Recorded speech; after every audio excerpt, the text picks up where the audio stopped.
호우로 피해를 입은 도민을 돕기 위해 세제 지원에 나섭니다. 충북 아쿠아리움이 개장 2달 만에 누적 방문객 수 10만 명을 달성해 기념 이벤트를 진행했습니다. 농림축산식품부 주관 2024년도 지자체 가축방역 우수사례 특별평가에서 우수지자체로 선정됐습니다.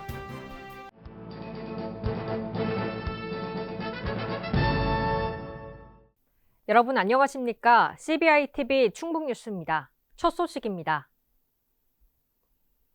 호우로 피해를 입은 도민을 돕기 위해 세제 지원에 나섭니다.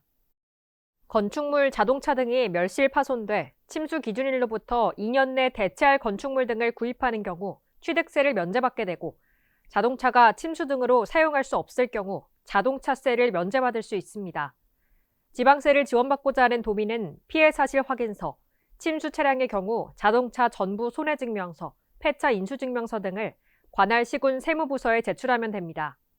특히 특별 재난지역으로 선포될 경우 징수유예, 체납처분 유예를 최대 2년까지 연장할 수 있고 호우 피해로 인한 사망자 및 유족에 대해서는 취득세, 재산세, 자동차세 등을 면제합니다.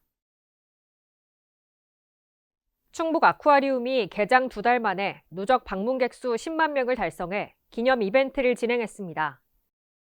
이날 이벤트는 지역 주민과 더불어 전국 각지에서 충북 아쿠아리움을 찾아오는 방문객에게 작게나마 감사와 환영의 마음을 담아 계획된 것으로 10만 번째 방문객에게 축하 기념품을 전달했습니다.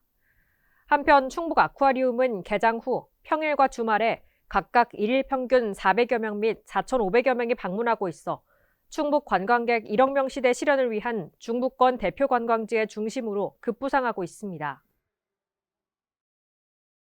농림축산식품부 주관 2024년도 지자체 가축방역 우수사례 특별평가에서 우수지자체로 선정됐습니다. 가축방역 우수사례 평가는 전국 16개 지자체를 대상으로 지난해 창의성, 협업, 노력도 등 방역시책 차별성과 아프리카 돼지열병, 조류 인플루엔자, 구제역, 럼피스킨 등 방역시책 추진 효율성 2개 분야 29개 항목을 평가했습니다.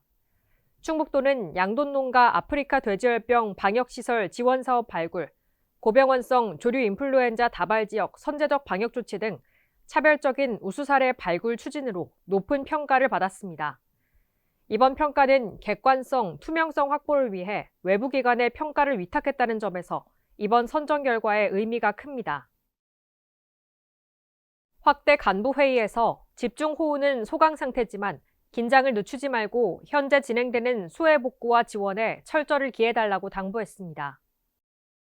김영환 충북도지사는 이어 옥천과 영동 지역에 많은 피해가 발생했다며 피해 지역에 대한 신속한 응급복구와 함께 재난지원금도 검토하고 실국별로 수해 복구 지원과 자원봉사도 검토하라고 말했습니다. 더불어 저출생, 인구 소멸 위기 극복을 위한 도정 역량 결집도 강조했습니다. 충북도가 디지털 기반 첨단 소재 개발 지원 구축 사업에 선정됐습니다. 첨단 소재 산업은 충북의 주력 산업인 첨단 제품 성능 고도화의 근간으로 특히 점 접착 소재는 첨단 제품 고성능 경량화를 위한 다양한 공정에서 수요가 증가하고 있습니다. 이번 사업에서 충북도와 충주시는 고등기술연구원 충청 캠퍼스, 한국소재융합연구원, 한국교통대와 함께 컨소시엄을 구성해 점 접착 신소재 개발을 위한 연구를 추진합니다. 또한 첨단 산업용 점 접착 신소재 확보를 위해 충주 기업도시에 기술지원센터를 구축할 계획입니다. 이번 사업 선정으로 2차 전지 방열 접착, 반도체 패키징, 전기차 부품 경량화 등 충북도 주력 산업 역량 강화에 크게 기여하고 디지털 기반 첨단 소재 혁신 기술의 중심에 설 것으로 기대하고 있습니다. 규제혁신 추진단과 충청북도가 청남대에서 규제혁신 추진단 충청북도 규제혁신 토론회를 개최했습니다. 충북도는 국가 브랜드 대상 수상과 중부내륙 연계 발전 지역 지원에 관한 특별법 제정 시행 등 다양한 성과를 거뒀습니다. 그럼에도 불구하고 여러 가지 중앙교재와 보이지 않는 관행으로 인해 업무 추진 가속화에 어려움이 있어 규제 혁신을 위한 노력이 필요한 시점입니다. 이에 현안 규제를 해결하기 위해 규제혁신 토론회를 개최했습니다. 토론회 논의과제로는 수도법 시행령상 행락행위 개념 명확화, 편익 제공을 위한 상수원 관리규칙 개정, 광역비자제도 시범 실시, 사회보장제도 신설 변경 협의제도 개선, 라이즈 사업비로 인건비 지원 등을 심도 있게 논의했습니다. 충북형 미래에너지 확대 보급 및 신산업 육성을 위해 분산에너지 특화지역 공동대응 업무 협약을 체결했습니다. 충북도는 충북 전력자립도 향상 및 미래 먹거리인 분산에너지 산업 육성을 위해 충북 분산에너지 육성 중장기 기본계획과 특화지구 제안서 연구 용역을 동시에 추진하고 있으며 2025년 상반기에 충북형 모델로 분산에너지 특화지역에 도전할 계획입니다. 현재 충청북도는 2023년 기준 전력 자립도가 10.8%로 전국 광역자치단체 중 14위로 상당히 낮은 수준에 있습니다. 에코프로가 저소득층 출산 가정을 위해 4천만 원 상당의 출산용품이 담긴 맏업박스 170세트를 기탁했습니다. 충청북도의 출생아 수 증가율 전국 1위를 기념하고 저소득 가정의 건강한 육아를 응원하는 출산 축하용품 맏업박스 전달식이 충북도청에서 개최했습니다. 4천만 원 상당의 후원금으로 마련된 맏업박스는 친환경 제품을 대폭 추가해 육아에 꼭 필요한 10개 품목으로 구성됐으며 출산을 앞둔 도내 저소득 가정에 전달될 예정입니다.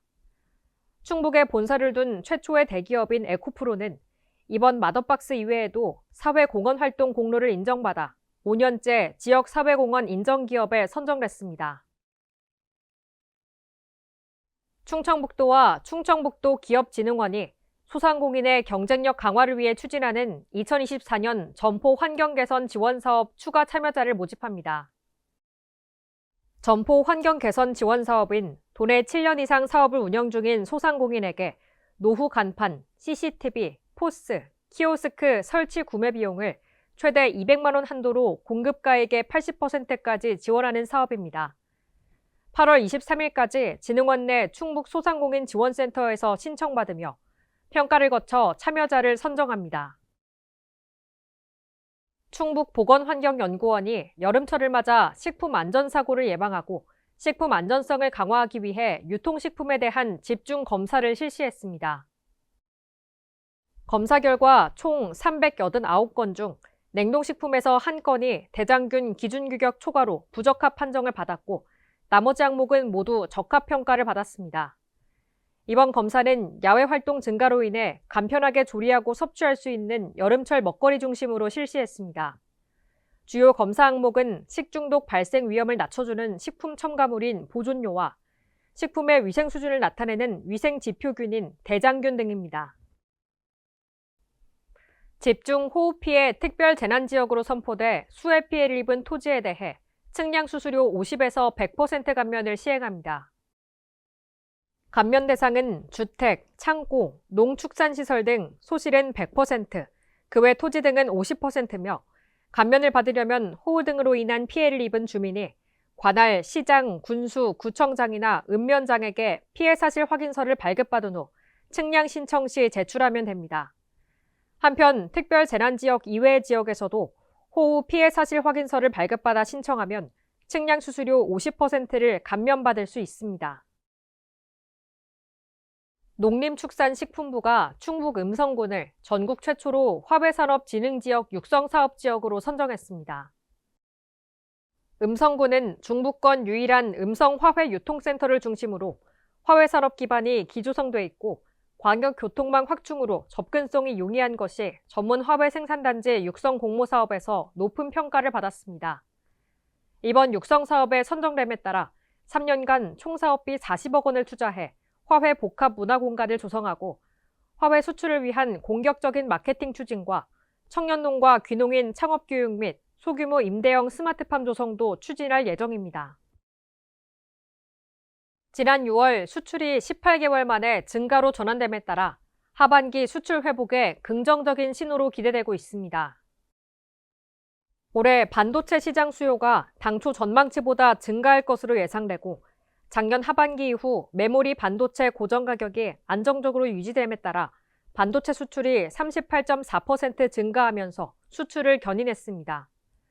그러나 올해 전기차 시장의 성장률이 둔화되고 핵심 광물 가격이 하락하면서 이와 연동된 양극재 및 2차 전지 수출 가격이 하락해 주력 산업인 2차 전지와 양극재 수출이 각각 39.1%와 65% 감소했습니다. 하반기 수출은 2차 전지와 양극재 수출이 얼마나 회복되는지가 관건이라고 전망하고 있습니다. CBI TV 충북 뉴스를 마칩니다. 시청해주신 여러분 고맙습니다.